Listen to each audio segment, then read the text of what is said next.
ආයිබෝන් යාළුවනේ ආතල් කිචන් එකකින් අද මම ඔයාලට කියලා දෙන්නේ උදේ රෑ කෑමට ඒ වගේම තේ වෙලාවට ඕන මොහොදි වර්ගයක් එක්ක රස බලන්න පුළුවන් සුපිරිම රොටියක් ලේසියෙන්ම හදාගන්නේ කොහොමද කියලා.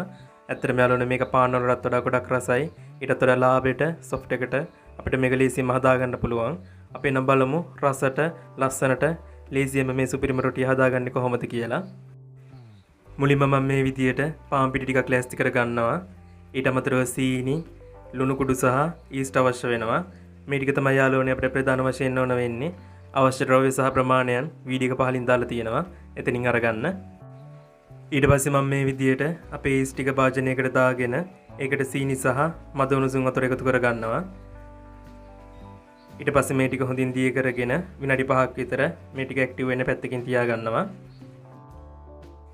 ඊට පස්සේ අපේ පාන් පිටි ටික මේ විදියට භාජනයකට දාගෙන ඒකට ලුණු කුඩු ටිකක් එකතු කර ගන්නවා. ඊට පස්සේ ඇක්ටිව් වෙන්න පැත්තකින් තියාගත්ත අපේ ඊස්ට් ටිකත් මේ විදියට එකතු කරගෙන වතුර නොදා මේ ටික මේ විදියට හොඳින් කලවම් කර ගන්නවා. ඔයාලා ගාව තියෙනවා නම් මේකට කිරි පිටි ඒ වගේම බටර් එකතු කර ගන්න පුළුවන්. කිරි පිටි වෙනුවට යෝගට් හරි මී කිරි හරිත් දා ගන්න පුළුවන්. මේ දවස්වල ඉතින් ඒව හොයන්න බැරි හින්දා මම මේ විදියට හදනවා.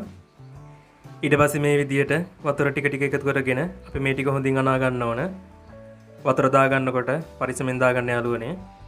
සාමාන්‍යයෙන් අපි පීසා ඩෝ එකක් අනනවා වගේම තමයි මේකත් අනාගන්නේ.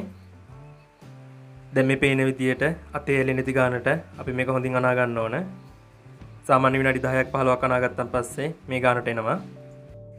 ඊට පස්සේ මේක හොඳින් වහලා විනාඩි 45ක් විතර පිටි එක පිපෙන්න පැත්තකින් අරන් තියන්න ඕන. දැන් මේ තියෙන්නේ විනාඩි 45කට විතර පස්සේ අපේ පිටි එක දැන් මම මේ විදිහට හුලන් ටික යවලා අපිට අවශ්‍ය ප්‍රමාණයට මේක කොටස් වලට කඩා ගන්නවා. ඊට පස්සේ මේ විදියට ලෑල්ලක් උඩින් පිටි ටිකක් දාගෙන අපේ පිටි ගුලියක් මේ විදියට දිග අර ගන්නවා. මේ විදියට පිටි ටිකක් දාගත්තන් පස්සේ අපිට ඇලෙන්නේ නැති වෙන්න මේක හොඳට තුනී කර ගන්න පුළුවන්. ඊට පස්සේ මම මේ විදියට මේක රෝලින් පින් එකකින් හොඳට තුනී කර ගන්නවා. ඔයාලට මේක වතුර බෝතලයකින් හරි තුනී කර ගන්න පුළුවන් ලේසි දෙයකින් තුනී කර ගන්න. හැබැයි එහෙමයි කියලා මෝල් ගහයි මර ගන්න එපා. ඒ වගේම තමයි මේක තුනී කර ගන්නකොට ඝනකම සාමාන්‍ය ප්‍රමාණයට එන්න තුනී කර ගන්න. ඝනකම ගොඩක් වැඩි වෙන්න තුනී කර ගන්න එපා. එහෙම වුණොත් මේක රත් කරන වෙලාවට මැදම් වෙන්න පුළුවන්. ඒ වගේම තමයි ඝනකම අඩු වුණොත් මේක කර වෙලා යන්නත් පුළුවන්. ඒ නිසා ඝනකම සෙන්ටිමීටරයක් වගේ වෙන්න තුනී කර ගන්න. ඊට පස්සේ මම මේක මේ විදියට තැටියෙන් තියා ගන්නවා. මේ වෙලාවේදී තැටිය ගොඩක් අඩු ගින්දරේ රත් කර ගන්න ඕන. ඒ වගේම තමයි තැටිය මතු පිට තෙල් ටිකක් අනිවාර්යෙන් ගා ගන්න. මේක අනිවාර්යෙන්ම යාළුවනේ අඩු ගින්දරේ අපි හදා ගන්න ඕන. මොකද එක පැත්තක් හරි කරවනොත් අපිට මේක නියම රස ගන්න බැරි වෙනවා. ඉතින් යාළුවනේ මේකට නාන් රොටි කියලා කියනවා. ඒ වගේම ඊස්ට් රොටි කියලාත් කියනවා. ඇත්තටම මේක පාන් වෙනුවට කන්නත් පුළුවන්. ගොඩක් රසවත් රොටියක්. ඔයාලට මේ රොටිය පරිප්පු හෝ චිකන් හොද්දක් එක්ක හොඳින් රස බලන්න පුළුවන්. එහෙමත් නැත්නම් චිකන් නැතුව චිකන් හොදි හදන විදිය මම channel එකට දාලා තිනවා. ඒ වගේ හොද්දක් හදාගත්තොත් ඒකත් එක්කත් මේක හොඳින් රස බලන්න පුළුවන්. ඉතින් මේක මේ විදිහට රත් කරගන්නකොට එක පැත්තත් අපර 45ක් වගේ රත් කරගන්න ඕන. ඊට පස්සේ අපි ඒක අනිත් පැත්ත හරව ගන්න ඕන. ඒ විදිහට විනාඩි 3ක් විතර එක රොටියක් හොඳින් රත් කරගන්න ඕන. ඒ වගේම තමයි මේ විදිහට රොටිය පිම්මෙනකොට මේක හිමින් තද කරගන්න. ඔයාලට මේ රොටියේ සයිස් එක ඕන ප්‍රමාණයට පිටිගුලි කඩා ගන්න.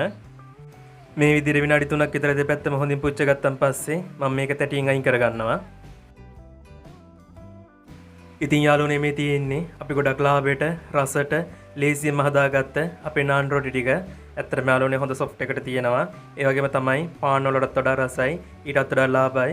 ඒ වගේම ගොඩක් ලේසියෙන් හදාගන්නත් පුළුවන්. දැන් ඔයාලට පේනවා අපේ රොටිය ඕනම විදියකට නවා ගන්න පුළුවන්.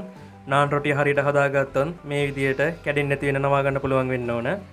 ඉතින් මන් දීලා තියෙන ප්‍රමාණයන්ගෙන් ඔයාලට හරියට මේක හදා ගන්න පුළුවන්. ඉතින් යාළුවනේ ඔයාලත් අනිවාර්යෙන් මේක හදලා බලන්න. එහෙනම් ගොඩක් ස්තුතියි මගේ වීඩියෝ එක බැලුවට. තවත් ගොඩක් රසවත් වීඩියෝ එකක් අරගෙන ඉක්මනට මෙන්නම්. එතකන් හැමෝම පරිස්සමින් ඉන්න. හැමෝටම බුදු සරණයි දීපීටයි මං ගියා.